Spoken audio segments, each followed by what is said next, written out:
Hopefully I'm not going to confuse myself too much here, because I haven't finished that job. I'll tell you why in a second, but I'm starting that job.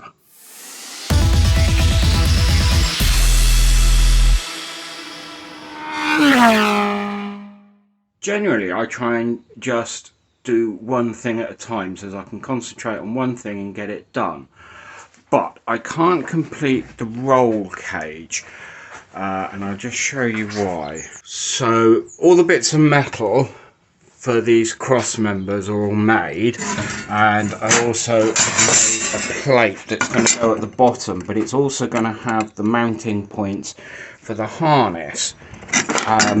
Unfortunately, I hadn't noticed that the little eye things, that the harness attached to are a fine thread. I'd not noticed, because I need to weld a nut underneath on these so they're captive. So I couldn't find anywhere locally that sells, so I've had to order those online.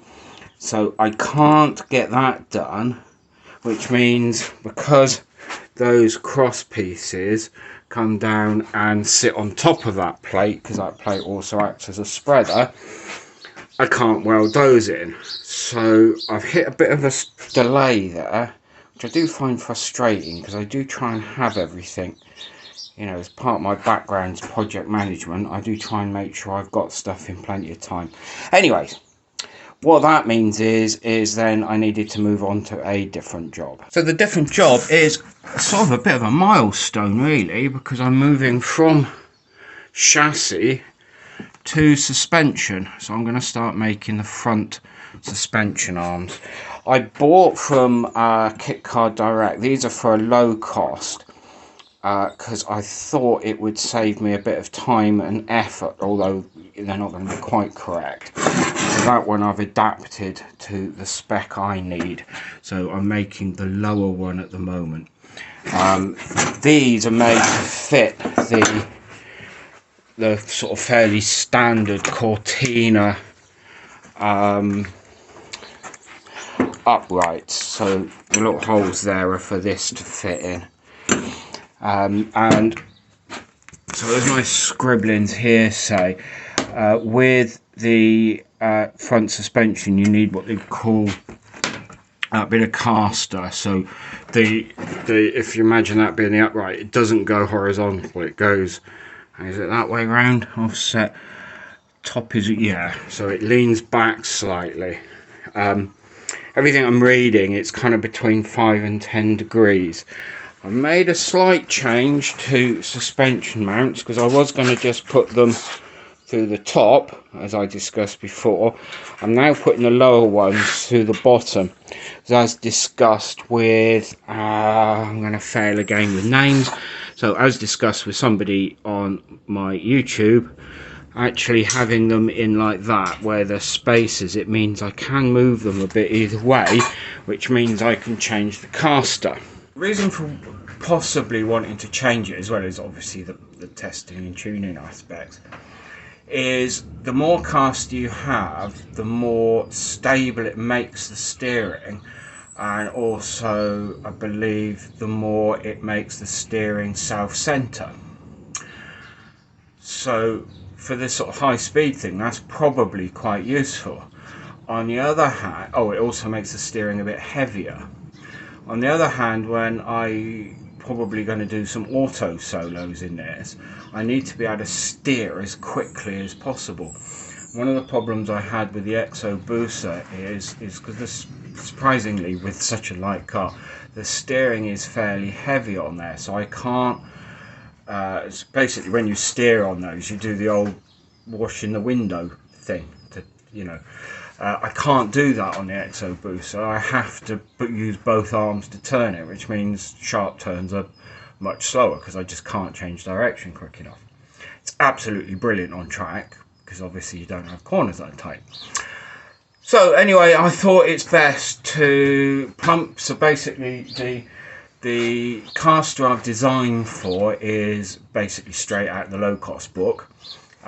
which is, I think it's about 7 degrees, but it's 23 mil offset. So the top is, which way around is it? Well, I've just forgotten yet again, but basically it's 23 mil. So that's what I've designed it for, and then those bottom ones are going to have about 10 mil of movement. So I can actually change the caster by, I've not done the maths, but I think it's going to be 2 or 3 degrees either way, which is, it doesn't sound a lot, but evidently that does have quite a big effect on the steering. I've done the normal thing. I've 3D printed a little bracket, or I don't know, bracket, whatever the hell you want to call it. That fit on there. Then my suspension bit fit in here, and it should all then be correct. But obviously, because we measure twice and cut once, or in this case measure twice, cut and then weld once, I'm going to bolt all this down and mark out on here exactly, if you like, a sort of a silhouette of the suspension with the correct dimensions to make sure it's all hunky-dory. On the other end that goes onto the car, I'm going to be using rose joints. So what I've got is these, I think they're called joiner nuts, which just happen to be just about the right size to go into this suspension tube. They will need a little bit of persuasion, which is brilliant. Then obviously what I will do is I will weld all the way around the outside, and I'll do the same as I think I explained on the front suspension, where you drill a few holes and you do whatever it's called, window rivet weld, window weld, I don't know the proper word, but basically it means you can then weld the nuts in there. I can then weld onto further down as well. Rightio, so this morning coffee's already empty, so it's time for another one of those before I start bolting all this down and laying everything up ready to weld. So all prepped and ready to rock and roll, cleaned up, acetated, done the little holes here so I can just do that. I don't know, someone want to tell me what that's called? Plug weld? Rivet weld? I don't know. It'll be around the end as well. So I'm going to do the welding on the ends first, because I can do that over on the vise and it's easier to get a comfortable position and all that sort of thing. Then I will tack weld on here.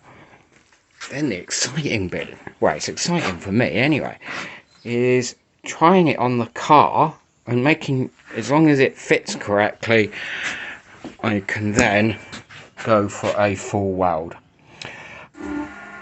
One of the best things about this little pillar drill is it's come complete with a little coffee table.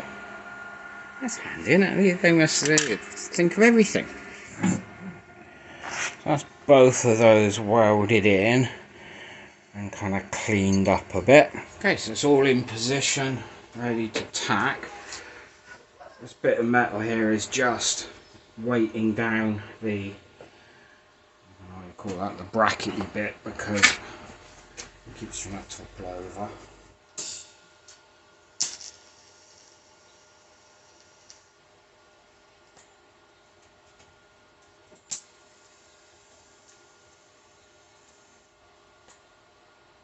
Right, so I clearly need a lot more power for welding that up, but that's okay for just the tacks. Well, that it looks like a car. It has suspension. The one obvious thing I hadn't thought of, and I really should have, shouldn't I, is where this is at quite an angle. Obviously, I'm putting this at quite an angle on there. So really, that bracket would be much better off in line than straight out. It's only tacked on at the moment, so I think I might cut that off and twist that round a few degrees, but that would be one to have a little ponder. But in the meantime, this is okay, so I can do a full proper weld up of this. It's funny, you know, the 25mm, you know, when you sort of look at it, you think, oh, that's really seems a bit thin and flimsy for suspension, and then when it's actually on here, it looks huge and chunky. That's the front lower wishbones, both of them fully welded up and ready to rock and roll. So we're finishing off that rear brace, the cross member thing, and then also in parallel starting to look at the top wishbones. Exciting though, isn't it? That's a bit of suspension though. Yeah, and it even goes up and down. You might notice I had a rethink about these, waffling on about which way round, but quite rightly, as was pointed out, if it's this way round, then I've got a fair bit of movement. I can shim either side to move the end either way, which can make quite large differences to the amount of caster I run, which is going to be quite a useful adjustment. So thanks for whoever suggested that. I can't remember who it was. God, I'm really bad with that, but whoever pointed that out to me, thank you. So if you managed to get to the end of this video, thank you very much. Please feel free, questions and stuff down the bottom. If you haven't already done so, please subscribe to the channel. That'd be really good. And if you've got any petrolhead mates who you think might be interested in me waffling away about making this car, get them to subscribe. Bye.